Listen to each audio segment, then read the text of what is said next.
Perebas psíquicas. Tarefas psíquicas. Perrengues transgeracionais.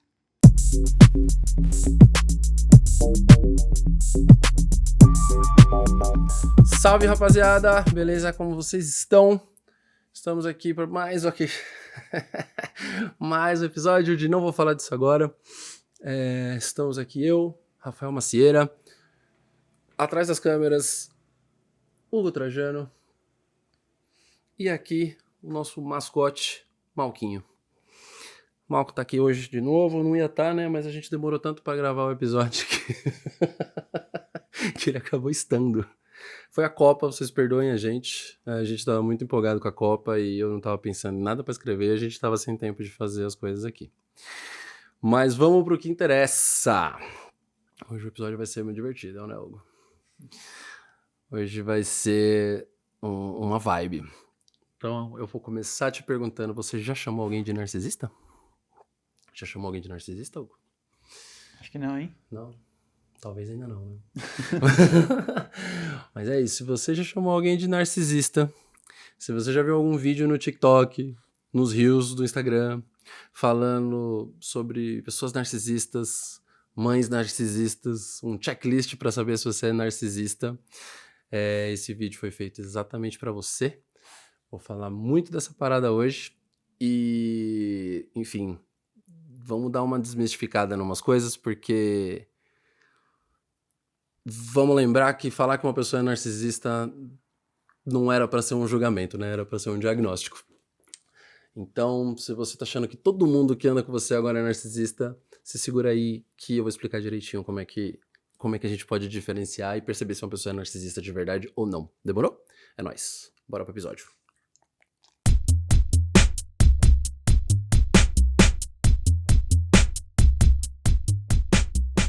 Bom, para começar, vamos começar da parte que interessa, que é você se inscrever no canal, dar like, comentar, mandar pros seus amigos narcisistas, ou não. E, bom, enfim, divulga o trabalho da gente aí. E vamos começar agora a falar do assunto de fato. Eu acho que, primeiro de tudo, mesmo agora, é importante dizer que eu falei dos TikToks e tudo mais, mas que assim, eles com certeza têm a parcela de razão deles, tá? Não falei pra desmerecer nenhum dos TikToks nem nada, mas é que assim, com certeza, enfim, checklists ou coisas do tipo, eles são importantes em alguma medida, eles vão te dar alguma notícia do narcisismo ou não das pessoas, mas é bom ficar sempre ligado no que vem depois, né? Tipo, 5 dicas pra saber se sua mãe é narcisista. E aí você vê lá e todas elas encaixam e no fim o cara tá te vendendo um curso pra você lidar com pessoas narcisistas, tá ligado? Tipo, calma que não é bem por aí que funciona. E acho que eu tô partindo justamente daqui pra fazer esse vídeo, né? Tipo, eu já tive uma conversa com uma amiga e já recebi uns vídeos, inclusive, dela, assim, tipo assim, porque minha mãe e tal, não sei o que, narcisista, isso e aquilo. Então, beleza, né? Tipo, eu entendo de onde vem e tal, mas não, né?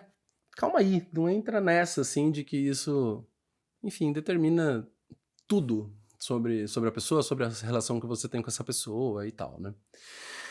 E pra acrescentar nisso, tem uma visão, que geralmente esses vídeos eles têm uma visão, eles partem de um ponto de partida de uma personalidade narcisista, que vem da psicologia, da psiquiatria, que tá ali dentro do DSM, que é o Manual de Diagnósticos. E só que existe uma outra visão, que é a visão da psicanálise. O narcisismo na psicanálise não funciona da mesma maneira, quer dizer, não é que não funciona da mesma maneira, mas ele não é a mesma coisa que um transtorno psicológico ou psiquiátrico, enfim. Então, eu quero começar diferenciando essas duas coisas para depois a gente dar uma desenrolada e falar sobre o que é cada um, tá? Então, vamos lá. Primeiro de tudo, eu vou começar com a psicologia.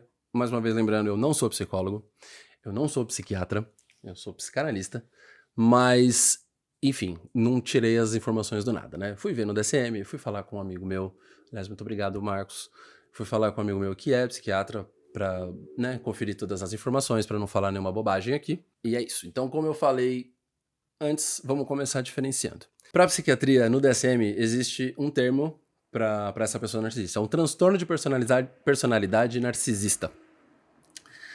Então, assim, a gente já começa a ver a partir daí que a gente tá falando de um transtorno de personalidade.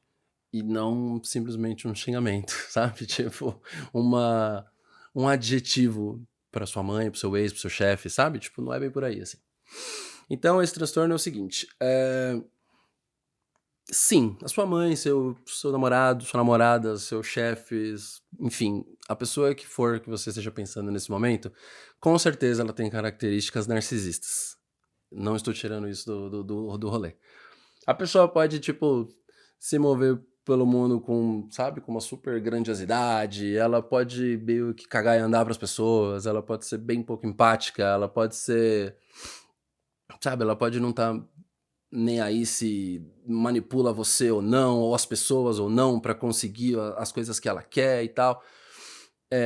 Eu entendo que as pessoas sejam assim em algum nível, mas para ela ser uma pessoa narcisista, ela precisa que esse checklist, eu inclusive vou colocar aqui do lado um checklistzinho que são coisas, são não sintomas, né, mas comportamentos reais que se usa para fazer esse diagnóstico. Mas esses comportamentos, eles precisam ser, assim, uma coisa muito contínua. Eles precisam ser uma coisa muito duradoura. Isso tem que ter acontecido já por anos na vida dessa pessoa. Anos. E, assim, a partir do fim da sua adolescência, o começo da sua vida adulta, até, enfim, hoje, né? A depender aí de quem a gente tá falando. Esse comportamento tem que ser sistematicamente, sabe, tipo, repetido. Linear. Linearzão. Ele tem que ser repetido sempre. E não é assim, ele é narcisista com o Hugo. Ele é narcisista com todo mundo. Se ele não liga pro Hugo, ele não liga pra mim, ele não liga pro Malcolm, ele não liga pra você. Se ele vai manipular o Hugo, vai manipular eu, vai manipular todo mundo. Entendeu? Então é assim, beleza, sua chefe pega no teu pé. Ah, ela é uma narcisista, ela se acha pra caralho, ela acha que só ela tá certa, ela acha que só o trampo dela é lindo, maravilhoso, só ela sabe fazer as coisas. Tudo bem, ela tem ali uma relação com o narcisismo dela muito forte, mas não necessariamente ela é uma pessoa narcisista com um transtorno de personalidade, sacou? Esse que é a diferença. Ah, tá bom, Rafa, mas também foda-se, se é, se não é, pra mim tanto faz. Pra mim ela é uma puta de uma narcisista, chata pra caralho e se acha. Beleza, mas não é bem assim, porque patologizar uma pessoa que é simplesmente uma escrota, tá ligado? Tipo, é problemático, e eu já vou dizer por quê, mas não é a mesma coisa, entendeu? Eu acho que o grande problema é a gente ficar. Eu já falei isso até em outros episódios sobre esvaziar palavras, né? Esvaziar sentido das coisas, e eu acho que quando a gente pega um termo da psiquiatria, da psicologia, da psicanálise, que seja, e a gente esvazia ele a ponto dele virar uma gíria, a ponto dele virar sabe, uma coisa qualquer, a gente perde o senso do que é importante prestar atenção de fato quando as coisas estão realmente acontecendo. Então, acho que esse é o ponto tipo assim, não é foda-se que ela tem traços e eu vou falar que ela é narcisista e pronto, acabou. Tudo bem, você até pode falar aí no seu coração. Mas Perde o peso, né? perde. Porque ter isso é fodido, né? Não é Exato. só uma característicazinha. Exatamente, É um problemão, né? Não é o signo da pessoa. Né? Tipo, né? Ai, ela é narcisista e muito organizada. Tipo, não é isso, tá ligado? Tipo, é um problema, é um transtorno, né? Então, e isso é um outro ponto importante para diagnosticar de fato um transtorno o TPN, né? O transtorno de personalidade narcisista, que além de tudo que eu falei da consistência desses comportamentos, essa pessoa ela também tem sérios problemas com esse comportamento, ela tem sérios prejuízos com esse comportamento. Ela não vai conseguir se relacionar direito com as pessoas, no fim das contas. No trabalho vai ser muito foda. E aí isso começa a causar uma outra coisa, né? Porque provavelmente começa a causar algum tipo de solidão, né? Você começa a viver num mundo meio paralelo que só você é muito foda, só você importa, E aí, eu acho que em algum momento as pessoas percebem, né? E aí você começa a ser afetado por isso. Então, por isso que diz que é isso, né? Isso está em tudo que você faz, né? Não com uma pessoa. Porque é isso, se sua mãe te acha um docinho na sua casa e com a sua namorada você é um arrombado, aí você é só um arrombado, você não é narcisista, né? Então é um pouco diferente, assim, a gravidade, assim, acho que o nível, né, da coisa. Agora a gente vai partir então para o ponto de vista da psicanálise. O que é o narcisismo sob a luz da psicanálise? O lance é que, assim, na psicanálise, para a psicanálise, né, para o Freud, no começo de tudo, todos nós somos narcisistas. Fim. Isso faz parte da nossa constituição. É tipo, quando a gente nasce, a gente é um babyzinho, e aí o Freud separou essa coisa em dois momentos, o narcisismo primário e o narcisismo secundário. O primeiro é o seguinte, a gente quando nasce não tem uma noção de que existe um mundo, assim. A gente só acha que existe a gente. E a gente, male male, sabe que a gente é a gente. E aí até tem o lance do estádio do espelho do Lacan, que é quando a criança se olha no espelho e ela finalmente se reconhece. Ela pensa, ah, beleza, então tudo aquilo, o fofinho, que bonitinho, ai que lindinho. Esse é o lindinho que estão falando, sou eu. Aí você se entende, mas eu já vou chegar lá.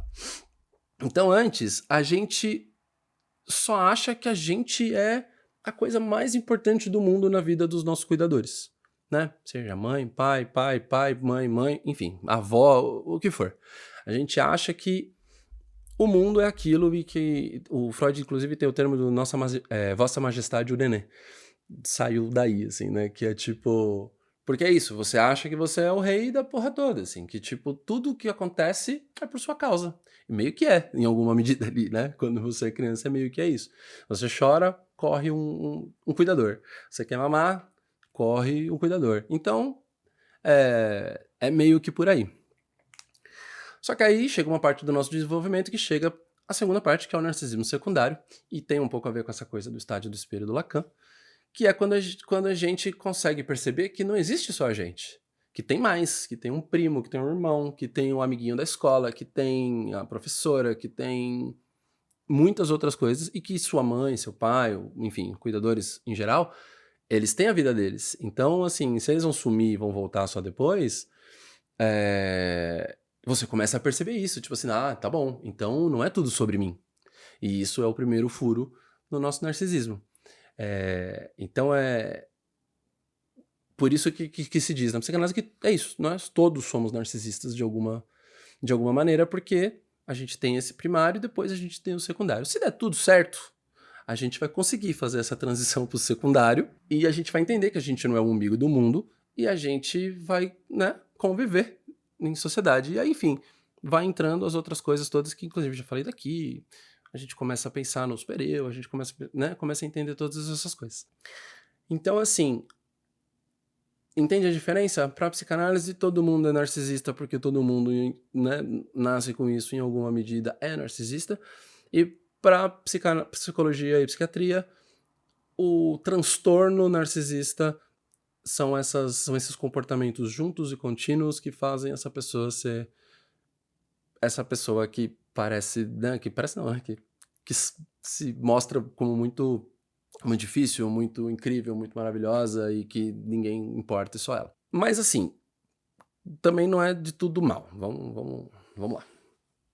O lance é que em qualquer um dos casos é importante que a gente seja um pouco narcisista. Porque é isso. Se a gente, e aí falando de uma visão mais psicanalítica, né? Se a gente pega todo esse narcisismo que tá com a, né, que começa com a gente e a gente depois coloca ele todo num objeto, e um objeto assim, né, não é um microfone, é uma pessoa, é um trabalho, enfim, às vezes é um microfone, mas enfim, se essa disposição dessa energia narcísica, entre grandes aspas, você coloca ela toda para outro lugar, você fica sem. Então, quando você fica sem, é quando você vai ficar meio meio vazio, né? Porque se você for pensar que, tipo, o narcisismo é essa coisa que você se importa com você, que você é bom, que você sabe fazer as coisas, que você, tipo, se sente bem, se sente foda, tal, tal. Se você tirar tudo isso, jogar tudo isso pra uma coisa, aí você fica sem isso, e aí você fica uma pessoa meio cinza, assim, sabe? Tipo, não... E isso acontece muito em apaixonamentos, acontece muito, né? Inclusive, tem 2 livros aqui que eu vou mostrar, que é esse aqui, da Ana Sui, que a gente mira no amor e acerta na solidão.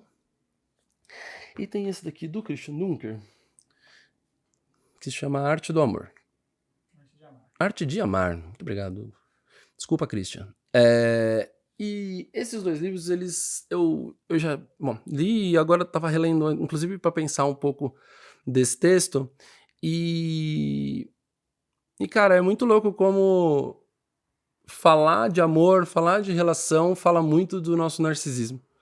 E serviu demais. Eles explicam, às vezes, assim, como funciona o nosso narcisismo via o papo do amor e dos relacionamentos, assim. É muito legal, então fica aí de dica pra vocês lerem, porque... E é facinho de ler. O do Christian, eu confesso que é um pouco menos. Mas é mais tranquilinho de ler e acho que é uma leitura bacana pra entender essa coisa toda do narcisismo. Eu também pensei em falar que o narcisismo, ele também funciona de um jeito, e eu tive essa conversa também já com uma outra amiga, talvez ela se ligue no que eu tô falando, e que o narcisismo, ele também é um jeito de se defender. Porque, assim, pensa nessa pessoa que se acha um merda, que acha que não dá conta das coisas, que acha que não faz, sei lá, os trampos direito, e que não...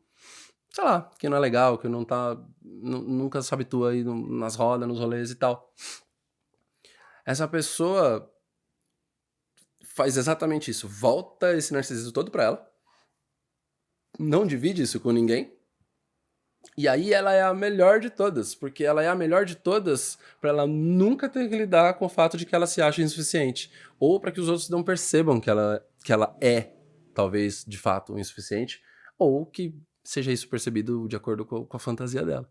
Então, às vezes, a pessoa tem esse comportamento, essas características muito narcisistas, mas na verdade ela não é uma pessoa cheia de si, ela é pelo contrário, ela é uma pessoa muito triste, ela é uma pessoa muito pra dentro, é uma pessoa muito insegura que tá precisando, sabe, tipo, botar pra fora uma coisa que, tipo, mostrar pro mundo que ela é foda, sendo que é só porque se ela não fizer isso, ela não tem onde se segurar, tá ligado? Então tem um pouco dessa coisa também de, sabe, de ser uma cascona protetora do seu eu, assim, sabe? Do que você criou de eu ideal, assim. É meio que por aí. Bom, agora que a gente já falou de narcisismo, das diferenças do narcisismo, e dos, né, como eles até se complementam, né, de certa maneira, acho que agora eu queria falar justamente do lance do ponto inicial, que assim, gente, as pessoas ainda são babacas. As pessoas ainda são babacas, elas ainda são egoístas, elas ainda são manipuladoras, e a gente pode chamar elas pelo que elas são. Porque com esse monte de post, com esse monte de coisa de que todo mundo é narcisista, que todo mundo é isso e aquilo, a gente acaba passando um pano quase pra gente assim, tá ligado? É tipo assim, mas é isso, né? Tipo, ele é narcisista, ele tem um transtorno. Ele não tem o que fazer, né? É isso, a gente vai ter que lidar com essa parada. Mas não é, né? Tipo, tem gente que simplesmente não é. Então, eu acho que é importante falar desse assunto de rede social e de patologização das coisas, das palavras, desse esvaziamento das denominações, das patologias da psiquiatria, porque é isso, a gente acha que a gente esgota o assunto. É tipo, ele tem TDAH, né? Então, vai fazer o quê? Mas não vai fazer o quê? né? Tipo, é isso, tipo, porra, ele é narcisista, tem um transtorno, não tem muito o que fazer. Não, tem o que fazer, né? A pessoa não pode, preferivelmente, ela não pode pegar o transtorno dela, se for de fato, ou então se encaixar numa identidade, num transtorno como se fosse uma identidade de si, assim, pra justificar tudo que acontece a partir dali na vida dela, entendeu? A gente tem que se implicar na nossa vida, na nossa história. É tipo, beleza, então que eu tenha TPN, que eu tenha um transtorno de personalidade narcisista. O que eu vou fazer agora que eu entendi como que essas coisas funcionam? Eu vou continuar sofrendo com isso, porque é um sofrimento, certo? A gente tá falando de um transtorno. Eu vou continuar sofrendo com essa parada da mesma maneira e justificando todos os próximos passos da minha vida no meu transtorno? Ou, por exemplo, por que isso? Porque eu acho que isso se espalhou na internet pra tudo, né? TDAH, borderline, narcisista, enfim, são um monte de termos que tem aí que, tipo, né, virou uma coisa que é meio banal, assim. A gente tá falando de coisas que são importantes, que são sérias, né? E que nem você falou, né? Isso não vai. É um transtorno, né?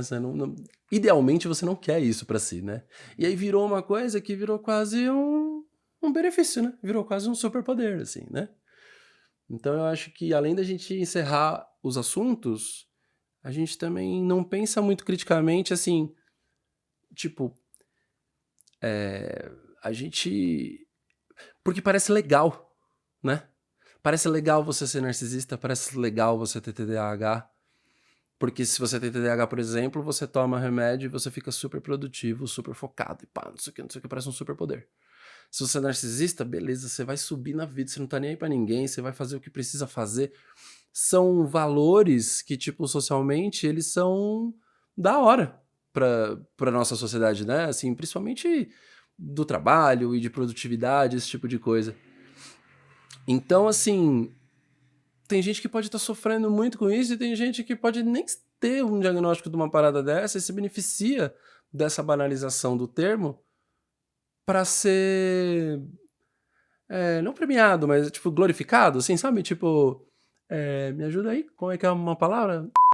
E na maior dos casos, as pessoas que são diagnosticadas de fato, elas sofrem, né? Exato, Sofrem muito. exato. Eu acho que eu não posso falar de tudo, né? O DSM é um livro desse tamanho assim, de grosso, mas essas patologias em geral, e aí eu tô generalizando bastante, desculpa se eu tô falando besteira, mas o grande ponto-chave é isso. Quanto que isso prejudica a vida dessa pessoa, né? Porque são danos reais quando é diagnosticado dessa maneira, assim. Então, só que, e aí que tá, quando começa a virar adjetivo, aí, sei lá, aí você tá meio de mimimi. A pessoa que é diagnosticada tá de mimimi. A pessoa que tá diagnosticada. O cara que tem TDAH de verdade, que sofre com aquilo, vira o preguiçoso. Sacou? E ele não é preguiçoso, ele tá sofrendo de uma coisa.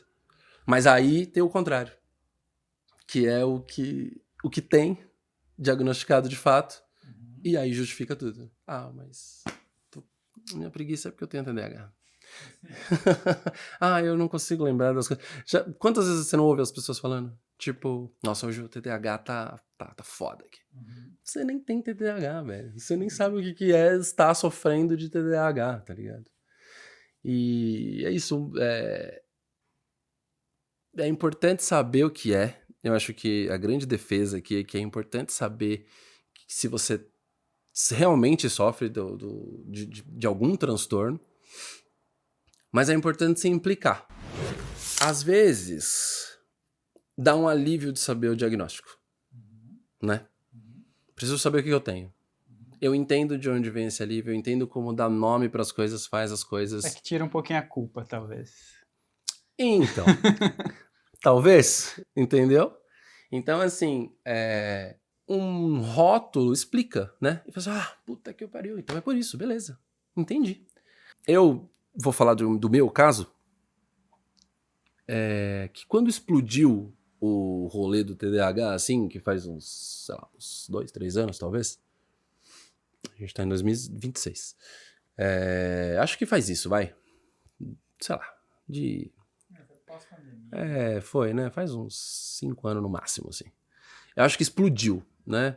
Começou a aparecer um monte de conteúdo na internet, gente vendendo curso, inclusive, falando de como lidar com o TDAH e como isso, na verdade, virou esse superpoder. Cara, é uma bênção, você só tem que se focar na coisa certa, e se você tomar o remédio tal, enfim, não vou nem começar a entrar na loucura de farmacêuticos e de como que isso provavelmente funciona num lance de pirâmide, né? Tipo assim, olha só, fala pra todo mundo que TDAH é assim, assado. É velho, mas vamos falar agora. Aí a gente vende bastante esse remédio aqui, aí porque a gente vender bastante esse remédio aqui, você ganha aqui porque você falou. Demorou? Demorou. Nice.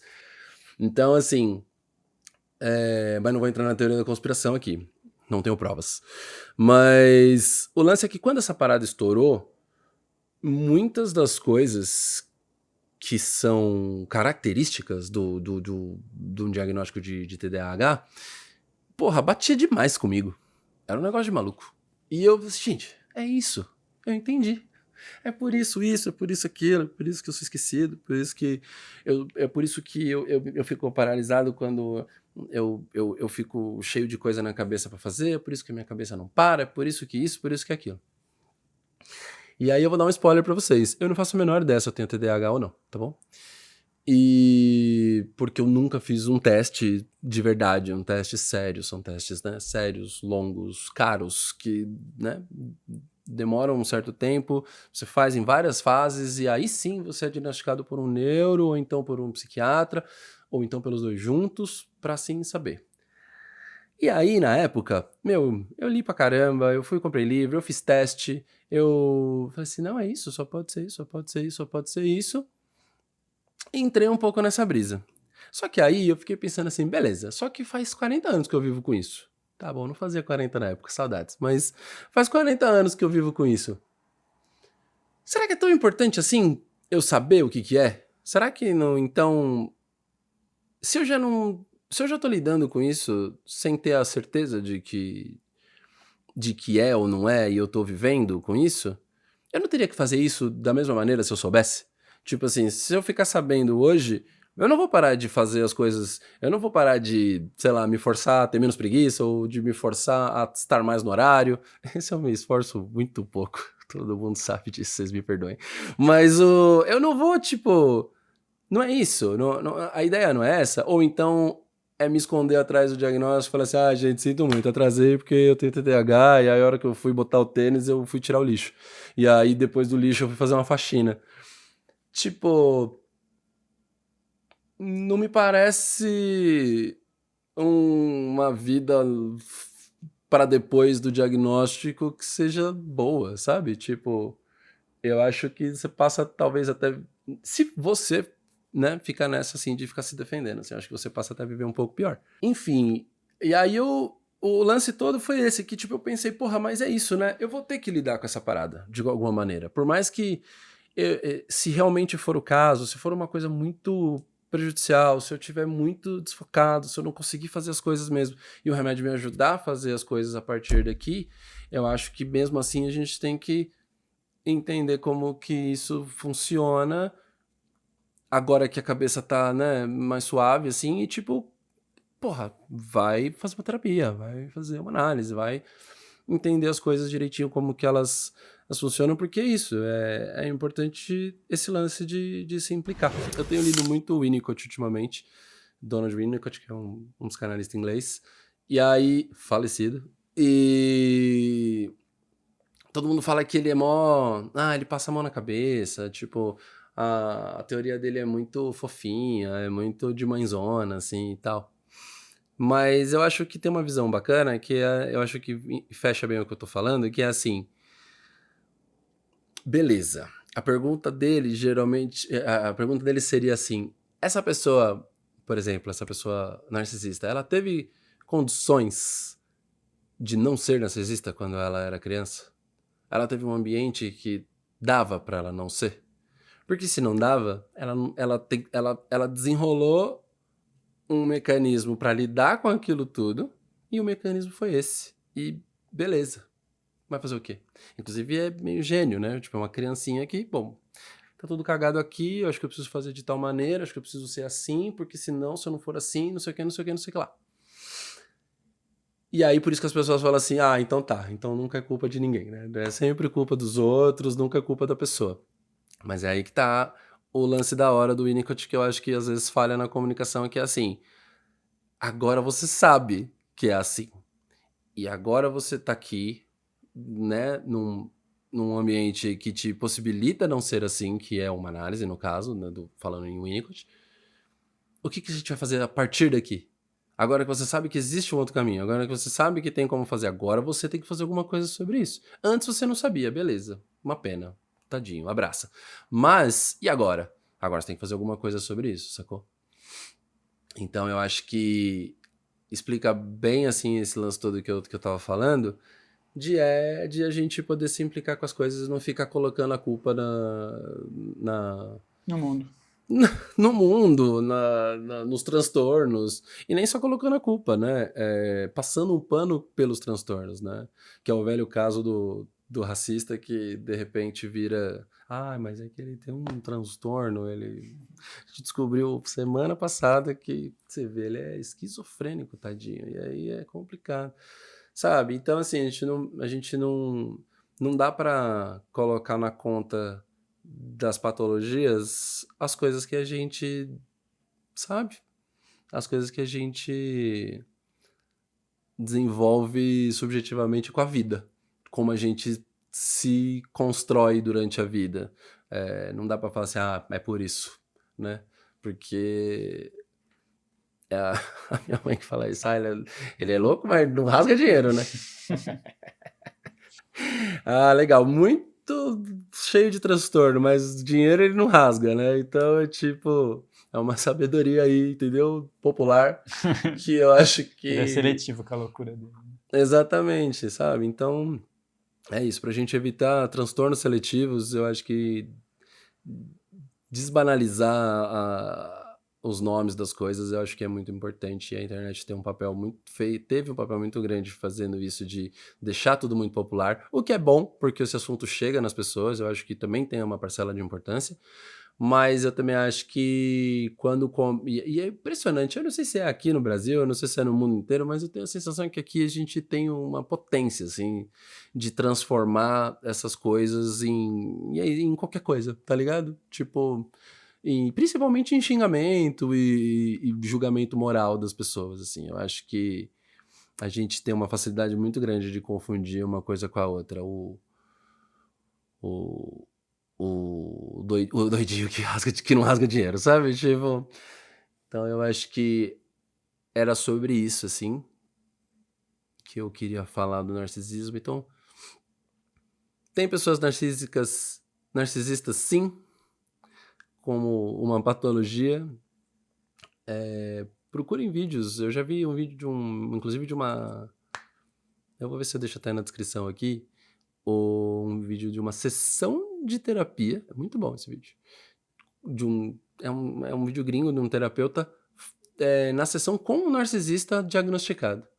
E vocês vão ver que, tipo assim, é outro rolê. Não é a pessoa cuzona de quem você se lembrou esse episódio inteiro. Tipo, é diferente. Tem uma frieza, tem uma coisa, é uma coisa muito louca. Eu vou deixar aqui na descrição para vocês assistirem, que é muito maneiro. Então, aproveitando que eu tô falando de coisas que eu vou deixar aqui, eu vou deixar também o link do Instagram da Flávia Albuquerque, que o Instagram dela é o Despatologiza, que é muito maneiro.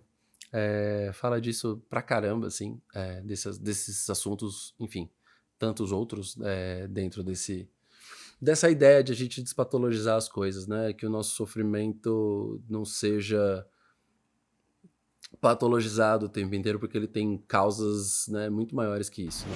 Acho que é isso. Acho que hoje, então, ficamos por aqui. É, é isso. Se informe, mas não deixe de se implicar nas coisas. Acho que esse é o grande recado. Não aponte o dedo na cara do coleguinha também, sem saber se ele tem ou não um diagnóstico. Às vezes isso não chega muito bem para a pessoa. Outra coisa que eu já fiz também, enfim, Tem um caso muito específico que eu fui pedir desculpa uns anos depois. Quando eu pensei, nossa, meio agressivo, né? Eu tenho certeza que você tem, não sei o que lá. Você tem certeza de nada. Você não fez teste nenhum, você tá aí falando besteira. E isso pode ser uma parada que para outras pessoas não soe como um superpoder, soe como uma coisa debilitante. E eu acho que é muito feio de fazer, então não façam. E é isso, se informem, entrem nos links, leiam os livros e acompanha nós. Aproveita, inclusive, ó, vou falar de novo, segue aí, manda pro seu amiguinho narcisista e e ativa o sininho pra receber quando a gente faz episódio novo. Beleza? Eu prometo que eu vou tentar demorar menos da próxima. Eu tenho muitos assuntos aí na cabeça.